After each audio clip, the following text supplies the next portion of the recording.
Assalamualaikum warahmatullahi wabarakatuh. Alhamdulillah wassalatu wassalamu ala rasulillah wa la hawla wa la quwata illa billah.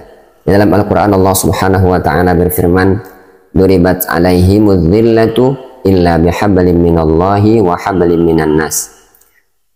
Kalian akan selalu diliputi oleh kehinaan, ketidaktentraman dan kerisauan illa bihablin minallahi wa hablin minan nas, kecuali engkau selalu menjaga hubunganmu kepada Allah Subhanahu wa ta'ala dan hubunganmu kepada manusia atau makhluk sosial. Di sini Allah Subhanahu wa ta'ala mengingatkan kita bahwa hidup kita ini akan selalu diliputi oleh kehinaan, diliputi kerisauan jika kita tidak menjalinkan hubungan baik kita kepada Allah Subhanahu wa ta'ala dan menjalin hubungan baik kita kepada umat manusia. Jadi kunci dari kebahagiaan hidup kita ini ada dua hal.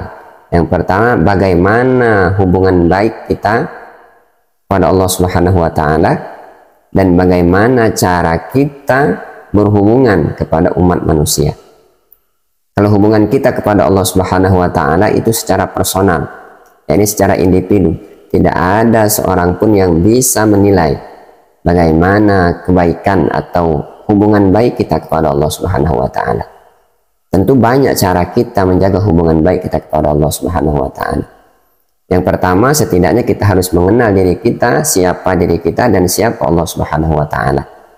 Kita harus kenal kepada Allah Subhanahu wa ta'ala, baru kita bisa menjaga hubungan baik kita kepada Allah Subhanahu wa ta'ala. Tentu cara mengenal Allah Subhanahu wa ta'ala banyak cara. Setidaknya kita diajarkan di dalam agama, terutama di kalangan ahli sunnah wal jamaah, kita dikenalkan dengan sifat 20. Jadi kita kenal Allah itu wujud, Allah itu qidam, Allah itu baqa, sampai ke sifat 20-nya. Dengan kita kenal semacam itu, kita akan tahu bahwa siapa diri kita ini sebenarnya. Begitu juga mungkin kita bisa mengenal Allah Subhanahu wa ta'ala itu melalui asma-asma'nya. Yang mana kita tahu Asma'ul Husna, yaitu ada 99 Asma'ul Husna. Dengan kita mengenal Asma'ul Husna ini, sehingga kita akan kenal siapa Allah Subhanahu wa ta'ala. Allah itu Ar-Rahman, Allah itu sungguh maha penyayang, Allah itu Ar-Rahim, Allah itu sungguh maha pengasih. Dan seterusnya Al-Malik, Al-Quddus, kemudian Al-Qahhar, dengan sifat kasih sayangnya Allah Subhanahu wa ta'ala, sehingga kita begitu cinta kepada Allah Subhanahu wa ta'ala. Ternyata begitu banyak kenikmatan-kenikmatan yang Allah berikan kepada kita, sehingga timbul rasa syukur kita kepadanya. Begitu juga setelah kita kenal sifat jalaliyah, kemahaperkasaan Allah Subhanahu wa ta'ala. Allah itu maha kuasa, Allah itu maha berkehendak, Allah itu maha pendendam, sehingga kita akan selalu menjaga bagaimana Allah tidak memperhitungkan kita nanti di akhirat kelak. Dengan kita mengenal Asma'ul Husna, dengan kita mengenal sifat-sifat Allah Subhanahu wa ta'ala, sehingga kita akan bisa tumbuh rasa kasih sayang kita, tumbuh rasa keingin taatan kita kepada Allah Subhanahu wa ta'ala, sehingga terjalinlah hubungan baik kita kepada Allah Subhanahu wa ta'ala. Timbul rasa ingin taat kepada Allah Subhanahu wa ta'ala, ingin ibadah kepada Allah Subhanahu wa ta'ala, menjalankan segala yang Allah perintahkan, menjauhi segala yang Allah larangkan. Kenapa? Karena kita kenal siapa Allah Subhanahu wa ta'ala.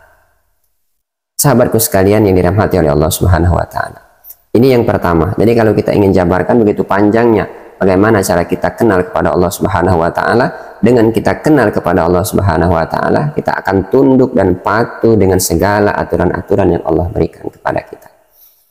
Kemudian bagaimana cara kita menjaga hubungan baik kita kepada umat manusia? Tentu ini secara sosial. Setelah hubungan kita kepada Allah Subhanahu wa ta'ala secara vertikal itu baik, nah maka hal ini tidak cukup untuk memberikan ketenangan dan kebahagiaan kita hidup di dunia ini. Kita juga harus menjaga hubungan baik kita kepada seluruh umat manusia. Kenapa? Karena hidup kita di dunia ini adalah makhluk sosial, tentu kita membutuhkan pada orang lain. Di dalam banyak hadis Rasulullah Shallallahu Alaihi Wasallam selalu memberikan gambaran kepada kita Al-mu'minu lil mu'mini kal bunyan yashuddu ba'duhum ba'dha. Jadi orang mukmin dengan orang mukmin yang lain itu adalah bagaikan satu bangunan, kata Rasulullah Shallallahu Alaihi Wasallam. Apa yang dimaksud dengan satu bangunan? Yashuddu ba'duhum ba'dha. Dia akan memberikan kekuatan kepada elemen atau unsur-unsur yang lain. Bisa kita bayangkan semua bangunan rumah. Bangunan rumah, satu bangunan rumah itu tentu terdiri dari banyak unsur. Ada bata di sana, ada pasir di sana, ada semen di sana, ada atap di sana, ada lantai di sana, ada pintu, ada halaman, dan seterusnya. Dan ini semua punya peran masing-masing dan tentu mereka memberikan kekuatan kepada yang lain. Dia tidak bisa berdiri sendiri. Kalau misalkan atap mengatakan saya lebih hebat, saya lebih diutamakan, saya posisi di atas, apa fungsi engkau wahai lantai? Tentu itu tidak bisa terjadi. Atap tidak mungkin dia bisa berada di atas tanpa ada penopang-penopang yang lain. Begitu juga dengan lantai, percuma punya lantai kalau kita tidak punya atap. Begitu juga dengan dinding, untuk apa dinding kalau tidak ada atapnya, kalau tidak ada lantainya. Begitu juga bangunan yang sudah utuh, kalau tidak ada pintu tentu dia tidak akan berfungsi secara sempurna.